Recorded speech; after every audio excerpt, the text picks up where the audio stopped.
Perkenalkan, nama saya Peter Albert, Inspektur Polisi di Kepolisian Bamberg, Jerman. Kali ini saya akan menceritakan mengenai kasus yang kami tangani terkait dengan meninggalnya seorang perempuan tua yang terbunuh di rumahnya. Kisahnya bermula ketika Adolf Wecher yang umurnya 53 tahun pulang bekerja.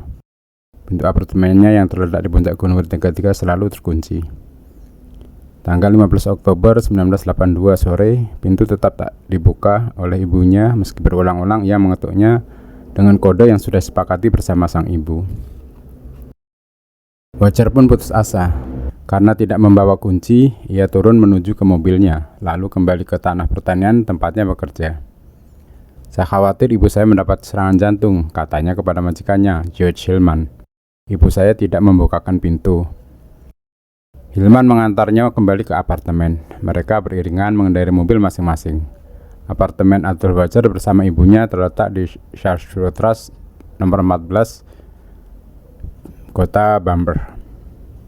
Kota yang berpenduduk sekitar 80.000 jiwa di Jerman Selatan. Beriringan pula, kedua pria itu menaiki tangga ke tingkat 3. Hillman memijat bel. Kemudian ia menggedor pintu. Wecher berkata, "Ibu saya pasti tidak akan membukakan pintu kalau digedor begitu. Ia tidak mau membiarkan orang tidak dikenal masuk. Kami mempunyai kode ketukan khusus." Namun ketukan itu pun tidak menyebabkan pintu dibuka. "Harus didobrak," kata Hillman. "Mungkin ibumu mengalami kecelakaan," katanya.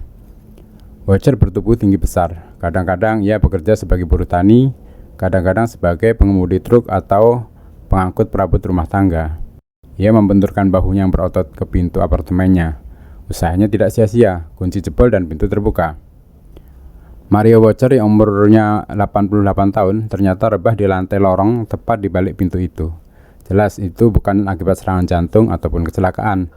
Lantai di dekatnya digenangi darah yang masih mengucur dari luka menganga di kepala dan di lehernya. Hillman begitu terkejut sehingga mundur ke belakang. Lalu terbirit-birit turun sambil berteriak-teriak memanggil polisi. Saat itu sudah pukul 20. Di hari Jumat, jalan-jalan sepi karena libur akhir minggu sudah dimulai. Baru setelah bertemu rumah tempat minum, ia berhasil menghubungi polisi lewat telepon. Sekalian dipanggilnya ambulans. Hillman memberanikan diri kembali ke apartemen Wecher. Heran juga dia melihat mobil polisi sudah diparkir di tepi trotoar. Ternyata Wecher yang lebih tenang sudah menelpon polisi lebih dulu dari apartemennya. Sekali lihat polisi tidak meragukan bahwa Mario Wecher sudah tewas. Namun untuk mematuhi peraturan, mereka memeriksa juga tubuh wanita itu. Tanda-tanda kehidupan memang sudah tidak ada. Hillman dan Wecher tidak diperkenankan pergi. Mereka diminta menunggu kedatangan polisi dari bagian pembunuhan yang tiba 3/4 jam kemudian. Dr. David Dietrich yang wajahnya pucat tapi artistik memberi keterangan bahwa Mario Wecher tewas kira-kira 2 jam sebelumnya. Tengkoraknya pecah di beberapa tempat, sedangkan urat nadi lehernya putus. Keterangan lebih rinci dan pasti baru akan diberinya setelah otopsi. "Siapa yang melapor?" tanya saya. "Putranya dan majikan putranya," jawab Sersan Detektif Joachim Hart. "Mereka ada di bawah di mobil patroli." Sersan ini masih muda, belia dan pipinya merah jambu. "Kau tunggu di sini, awasi para petugas teknis. Jangan ada yang luput dari perhatian mereka. Aku akan menanyai putra korban dan majikannya." Kartu identitas Hillman dan Wecher diminta. Setelah memeriksa kedua kartu itu, saya memberitahu keterangan yang mereka berikan padanya akan direkam. Saya meminta Wecher menceritakan cara ia menemukan jenazah ibunya. "Mengapa Anda tidak memiliki kunci apartemen Anda sendiri, Pak Wecher?" tanya saya. "Ibu selalu di rumah, saya tidak perlu membawa kunci." "Tadi Anda bilang Anda mempunyai kode ketukan rahasia. Siapa saja yang tahu kode itu selain Anda dan ibu Anda?" "Tidak ada," jawab Wecher. "Apakah ada orang lain selain ibu Anda yang memiliki kunci apartemen Anda?" "Tidak, kami cuma mempunyai satu kunci." "Anda ditahan dengan tuduhan pembunuh," kata saya dengan resmi. "Anda harus ikut dengan saya ke kantor polisi. Anda diperingatkan bahwa apapun yang Anda katakan akan dicatat atau direkam dan bisa digunakan untuk memberatkan Anda. Anda ingin membuat pernyataan?" "Iya," jawab Wecher.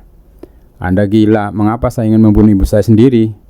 "Saya tidak tahu," jawab saya. Tapi berdasarkan pernyataan Anda, tidak ada orang lain yang bisa masuk ke apartemen Anda. George Hillman begitu tercengang. Ia disuruh pulang sedangkan Butcher diangkut ke kantor polisi dan dituduh membunuh ibunya. Ia dihadapkan ke sejumlah detektif untuk diintegrasi. Saya kembali ke Schwarzenbergstrasse. Para teknisi hampir selesai melaksanakan tugas mereka. Jenazah Mary Watcher dimasukkan ke dalam peti logam dan digotong ke kereta jenazah. Dokter sudah pergi, tinggal Sersan Hart di sana. Ia melapor kepada saya. Ada tanda-tanda yang menunjukkan apartemen itu digerayangi, katanya. Tapi kami tidak bisa menentukan apa yang diambil. Korban masih memegang kunci. Diperkirakan ia dibunuh begitu pintu dibuka. Mungkin petunjuk palsu, kata saya. Menurut putranya, ia hanya membukakan pintu kalau pintu diketuk dengan kode yang sudah disepakati bersama anaknya. Tak seorang pun kecuali mereka berdua yang mengetahui kode itu. Anda maksudkan putranya mengaku membunuh? Apa motifnya? Anaknya sih menyangkal, tapi menurut pengakuannya, tak seorang pun bisa masuk ke apartemennya kecuali dia sendiri. Apakah petugas lab menemukan tanda-tanda perlawanan? Sersan Hart menggelengkan kepala. Sepanjang yang bisa mereka katakan, korban dibunuh begitu pintu dibuka. Kecuali anaknya gila, saya tidak melihat alasan yang mendorong ia membunuh ibunya. Saya juga tidak, kata saya. Saya juga tidak melihat alasan ia menggeledah apartemen, kecuali kalau ia sengaja memberi petunjuk palsu untuk menyesatkan kita. Apakah para petugas lab menemukan alat yang diduga dipakai melakukan pembunuhan? Tidak, jawab Hart. Kalau anaknya membunuh, mungkin senjata itu ia buang dalam perjalanan memanggil Hillman. Kalau Dedrich bisa memberi gambaran kepada kita perihal senjata yang dipakai untuk membunuh, mungkin kita bisa memeriksa selokan sepanjang jalan antara apartemen dan tanah pertanian Hillman besok, kata saya. Malam itu Watcher tetap tidak mengaku membunuh ibunya. Pukul 11 keesokan harinya, Dr. Dedrich memberi gambaran senjata yang dipakai membunuh korban. Menurut laporan sementara Dedrich, tengkorak korban letak di 9 tempat akibat 16 pukulan dengan benda keras yang berpermukaan licin dan bergaris tengah kira-kira 5 cm. Beberapa serpian kayu tertancap di kulit kepala, menunjukkan bahwa benda itu terbuat dari kayu. Korban ditikam 3 kali di leher. Salah satu tikaman memutuskan pembuluh nadi leher yang menyebabkan kematian 40 atau 50 detik kemudian karena aliran darah ke otak terhenti. Korban tampaknya sempat menginsafi bahaya dan ketakutan karena tingkat adrenalinnya darah tinggi. Fungsi tubuhnya semua normal, kecuali ada tanda-tanda arteriosklerosis. Pakaian dalam wanita itu tidak terganggu dan tak ada tanda-tanda ia dibunuh karena motif seksual. Saat kematian diperkirakan antara pukul 19 sampai 19.15 tanggal 15 Oktober 1982. Laporan dari laboratorium jauh lebih singkat. Tidak ada tanda-tanda apartemen yang dimasuki dengan kekerasan kecuali pintu yang didobrak Watcher dengan disaksikan oleh Hillman. Senjata tidak dijumpai. Sidik jari yang ditemukan cuma milik korban dan putranya. Pembunuhnya tidak bisa lain daripada Watcher. Waktunya pun cocok. Begitu kesimpulan saya. Menurut pengakuan Adolf Watcher yang dikuatkan oleh George Hillman, Watcher meninggalkan tanah pertanian beberapa menit sebelum pukul 19. Ia kembali ke tanah pertanian kira-kira pukul 19.35. Kalau ia ngebut, perjalanan ke apartemennya cuma makan waktu kira-kira 15 menit. Berarti ia cuma mempunyai waktu 10 menit untuk membunuh. Namun 10 menit sudah lebih dari cukup untuk membunuh. Begitu menurut petugas laboratorium. Kata Watcher, ia tidak ngebut dalam perjalanan ke apartemennya. Ia juga mengetuk-ngetuk pintu cukup lama. Mengapa Anda tidak memanggil petugas pemadam kebakaran saja waktu Anda tidak dibukakan pintu? Tanya saya. Petugas pemadam kebakaran mempunyai ahli yang bisa membuka pintu. Saya tahu, jawab Watcher. Tapi saat itu pikiran saya tak sampai ke sana. Saya menyerahkan Watcher ke tangan tim integrasi, lalu kembali ke ruang kantor. Watcher itu mungkin manusia goblok, mungkin pula penjahat jenius, katanya kepada Sersan Hart. Ia goblok karena bersikeras ibunya tidak akan membukakan pintu kepada siapapun, kecuali kalau mengetuk pintu menggunakan kode yang cuma diketahui oleh ibunya dan dia. Ia penjahat licin kalau bisa meyakinkan pengadilan bahwa ia berterus terang. Bukankah kita tidak bisa menemukan motif yang mendorongnya untuk melakukan pembunuhan? Wanita itu sudah tua renta dan tidak mempunyai banyak harta. Kalau putranya menginginkan kematiannya, paling-paling ia tinggal menunggu beberapa tahun lagi. Satu-satunya motif yang terpikir olehku ialah mereka bertengkar, lalu Watcher memukul ibunya terlalu keras. Ia menjadi panik dan membunuhnya sekalian. Kalau begitu pertengkaran mereka singkat sekali dong, kata Syekh Sanhat. Memang terlalu singkat. Kalau orang lain membunuhnya berarti ia meninggalkan tempat itu hanya beberapa menit sebelum Watcher datang, kata Hart. Atau ia sudah berada di apartemen itu ketika Watcher pertama kali datang, lalu pergi ketika Watcher sedang memanggil Hillman. Adolf Watcher tidak pernah mengaku membunuh ibunya, namun karena ia tetap bersikeras tidak ada orang lain yang bisa masuk ke apartemennya, ia diadili sebagai pembunuh ibunya tanggal 12 Juli 1982. Jaksa tidak bisa mengemukakan motif pembunuhan dan senjata yang dipakai membunuh tidak pernah ditemukan. Pakaian yang dikenakan Adolf Watcher pada tanggal pembunuhan terjadi diperiksa dengan seksama di laboratorium polisi. Tak ditemukan tanda-tanda darah sedikit pun, walaupun para ahli menyatakan tidak mungkin bagi seorang untuk membunuh dengan cara itu tanpa pakaiannya terciprat darah. Sementara itu, 8 saksi menyatakan bahwa hubungan Watcher dengan ibunya baik sekali. Jaksa lantas memanggil mantan istri Watcher yang menyatakan mantan suaminya bisa saja melakukan tindak kekerasan, sebab pada tahun 1963, kepalanya pernah dipukul dengan kaki kursi. Namun mereka baru bercerai tanggal 24 April 1967 dan si bekas istri kembali ke Watcher pada tahun 1970 sampai 1973. Ketiga putra mereka yang berumur 24, 23, dan 14 tahun tidak dimintai kesaksiannya. Dokter yang biasa merawat Maria Watcher menyatakan ia pernah merawat korban ketika korban menderita bilur-bilur yang katanya akibat jatuh. Sekali ia merawat korban ketika sebelah matanya bengap. Menurut korban, bengap itu disebabkan oleh sumbat botol anggur mental ke matanya. Ketika jaksa bertanya apakah memar semacam itu bisa diakibatkan oleh pukulan, dokter menjawab, bisa saja. Namun ketika pembela bertanya apakah memar seperti itu bisa disebabkan oleh hal-hal yang dikatakan oleh Maria Watcher, dokter menjawab bisa saja juga. Seorang tetangga di gedung yang sama sering mendengar Maria berseteru, aduh. Namun wanita berumur 60 tahun yang bernama Helga Aurenheimer itu menyatakan bahwa seruan itu beberapa kali didengarnya pada saat Adolf Watcher tidak di rumah. Pengantar koran menyatakan Nyonya Watcher beberapa kali mengeluh kepadanya bahwa ia tidak bahagia dan putranya tidak sayang kepadanya. Sebenarnya kesaksian itu tidak terlalu meyakinkan kalau saja Adolf Watcher tidak bersikeras bahwa tidak ada orang lain, kecuali ia sendiri yang bisa masuk ke apartemennya.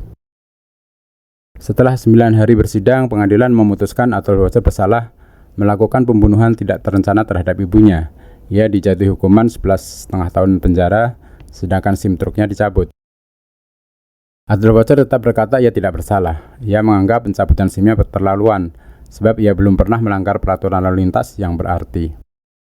Watcher naik banding dan pengadilan tinggi menemukan banyak kekurangan dan kealpaan yang dilakukan pengadilan, sehingga memerintahkan sidang diulang. Hal itu dilakukan tanggal 8 Februari 1985. Sekali ini Adolf Watcher dibebaskan. Jaksa menangis. Di tengah ruangan pengadilan, jaksa menuding Watcher dan berteriak dengan suara gemetar karena marah. Baik Pak Watcher, Anda berhasil mengelak dari hukuman, tapi saya tahu dan Anda pun tahu Andalah pembunuh ibu Anda sendiri. Para pengunjung terpengaruh olehnya dan berteriak-teriak, gantung anak durhaka itu. Walaupun dibebaskan, pria berumur senja itu tidak bisa hidup dengan tenang. Semua orang di kota Bamberg yang cantik dan tidak terlalu besar tahu perihal Adolf Watcher yang dituduh membunuh ibunya. Ada juga orang yang mau memberi pekerjaan kepadanya, tetapi hubungan mereka terbatas pada memanfaatkan otot-ototnya.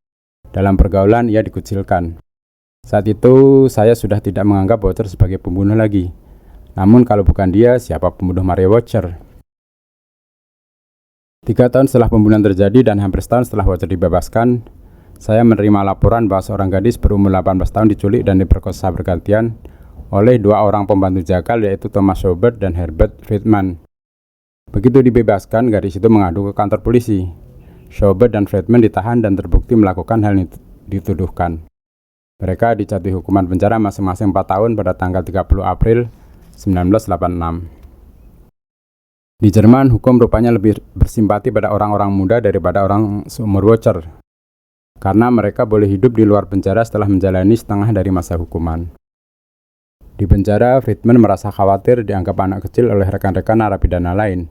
Soalnya penampilannya masih seperti remaja tanggung dan janggutnya tidak mau tumbuh. Untuk mengesankan sesama penghuni penjara, ia sesumbar perihal pembunuhan yang pernah dilakukannya bersama Thomas Schaubert. Sikap seperti ini memang umum terjadi. Celakanya, Friedman menyebut dengan rinci nama-nama, tempat, tanggal, dan hal-hal yang berkenaan dengan pembunuhan atas Maria Watcher, pembunuhan yang belum terpecahkan. Di antara pendengarnya terdapat seorang oportunis yang ingin memanfaatkan kesempatan untuk mendapatkan keringanan hukuman. Tanggal 17 Juli 1986, si pencari kesempatan dibawa ke kantor saya dan menceritakan dengan seksama yang didengarnya dari Herbert Friedman di penjara.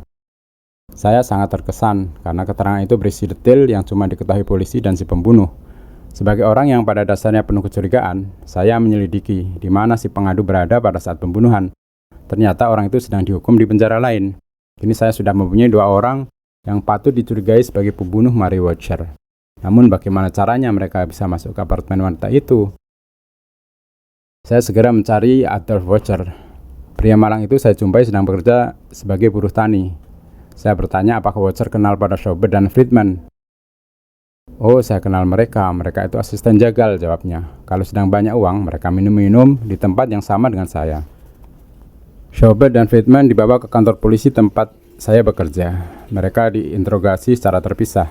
Friedman yang lebih muda diintimidasi menjadi panik dan mengaku setelah mendengar pernyataan teman sepanjarannya yang direkam polisi.